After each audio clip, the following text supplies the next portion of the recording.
आपकी कंपनी हर साल आपके ऊपर हज़ारों रुपए खर्चा करके आपका एनुअल हेल्थ चेकअप कराती है, या फिर आप खुद इतना पैसा खर्चा कर रहे हैं, आपके बच्चे इतना खर्चा कर रहे हैं, लेकिन आप उस रिपोर्ट के आने के बाद आगे कुछ नहीं कर रहे हैं। रिपोर्ट में पता Uh-oh. चलता है कि आपको प्री डायबिटीज है, आपका शुगर जो है वो बॉर्डर लाइन है, लेकिन उसके बाद ना आप किसी को कंसल्ट कर रहे हैं, ना ही आप अपने लाइफस्टाइल में कोई चेंजेस ला रहे हैं। तो ये आप ना सिर्फ अपने साथ लापरवाही कर रहे हैं, आप जो है बहुत तेजी से प्री डायबिटीज से डायबिटीज की तरफ बढ़ रहे हैं, बल्कि अपने दूसरे इंपॉर्टेंट ऑर्गन्स जैसे कि किडनी, हार्ट, नर्व्स और आंखों के साथ खिलवाड़ कर रहे हैं।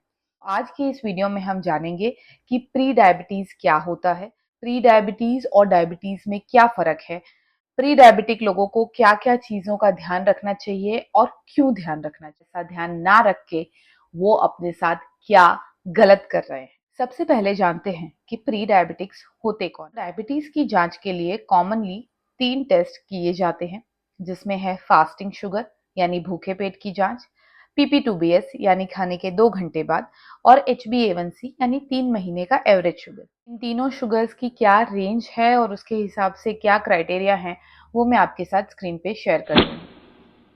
तो जैसा कि आप स्क्रीन पे देख सकते हैं, प्री डायबिटिक्स लोग वो होते हैं जिनका फास्टिंग शुगर 126 से नीचे है, पोस्ट प्रैंडियल शुगर 200 से नीचे है, HbA1c 6.4 से नीचे है, लेकिन नॉर्मल रेंज से ज्यादा है। तो ये सारे पेशेंट्स प्री डायबिटिक्स कहलाए जाते हैं।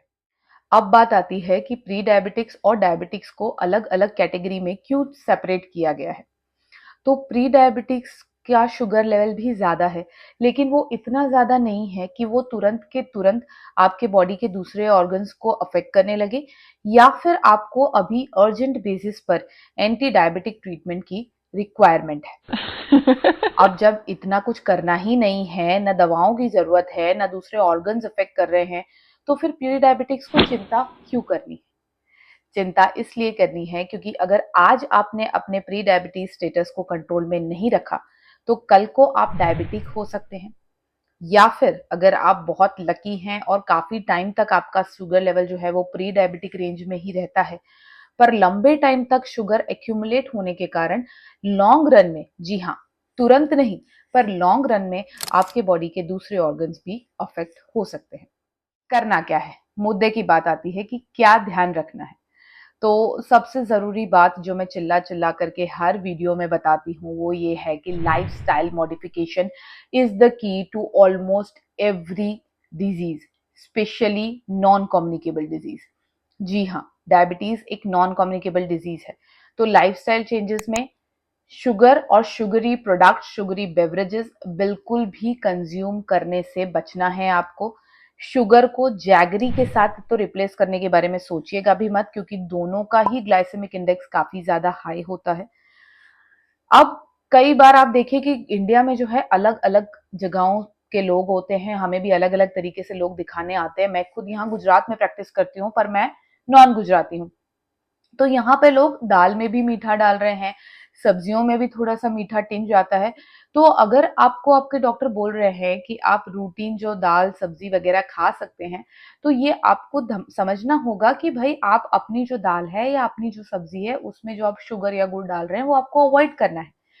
दूसरी बात आती है कि ये जो ब्रेड्स हैं, पाव हैं, समोसे, कचौरी या कोई भी फ्राइड स्टफ है, उसके लिए मेरे पास कई बार पेशेंट्स बोलते हैं कि मैडम वो तो मीठा नहीं है, तो फिर उसमें क्यों हम कंट्रोल करें। तो वो मीठा नहीं है, पर वो मैदा है, और वो जो मैदा है वो आपकी बॉडी में डाइजेस्ट नहीं होता है, वो अक्यूमुलेट रहता है और वो शुगर का लेवल बढ़ाता रहता है। तो ये दो चीजें जो आपको गांठ बात करके रखनी है कि शुगर नहीं कंज्यूम करना है, शुगर और जैगरी दोनों नहीं कंज्यूम करनी है। और दूसरी बात ये फ्राइड स्टफ और मैदा को लेकर के। तीसरी बात जो इंपॉर्टेंट है वो है फिजिकल एक्टिविटी की। आपने अगर मेरा लास्ट वीडियो देखा होगा, उसकी लिंक मैं यहाँ पे शेयर कर दूंगी, वेट लॉस के बारे में, उस पे भी मैंने बहुत एम्फेसाइज किया था, और यहाँ पे डायबिटिक्स के लिए मैं फिर से एम्फेसाइज कर रही हूँ एक फिजिकल एक्टिविटी के लिए।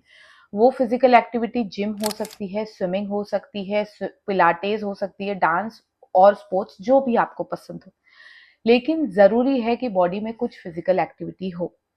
अगर कुछ एग्रेसिव नहीं कर सकते हैं तो at least 30 minutes walk brisk walk to be more precise for 5 days a week, यानी हफ्ते के 150 मिनट आपको चलना है। और वो क्यों चलना है?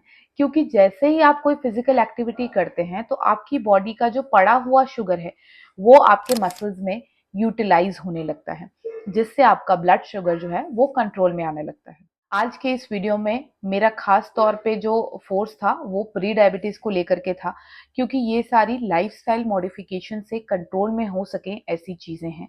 अगर आप रूटीन हेल्थ चेकअप करवा रहे हैं और उसके बावजूद भी आप उसके लिए कोई एक्शन नहीं ले रहे हैं तो ये पूरी पूरी तरह से आपकी लापरवाही है। ऐसी लापरवाही से बचें, अपनी सेहत का खुद ध्यान रखें और आज ही अपने फिजिशियन से कंसल्ट करें, ताकि आप तुरंत ही प्री डायबिटीज से डायबिटीज की तरफ अपनी जर्नी स्टार्ट कर सके। I hope this video was helpful to you. Please अगर आप चाहते हैं कि मैं किसी और बारे में आपको वीडियो बना करके एडुकेट करूं तो कमेंट सेक्शन में जरूर मेंशन करें और ये वीडियो जितना हो सके उतना ज्यादा लोगों से शेयर करें। Thank you. Stay happy, stay healthy.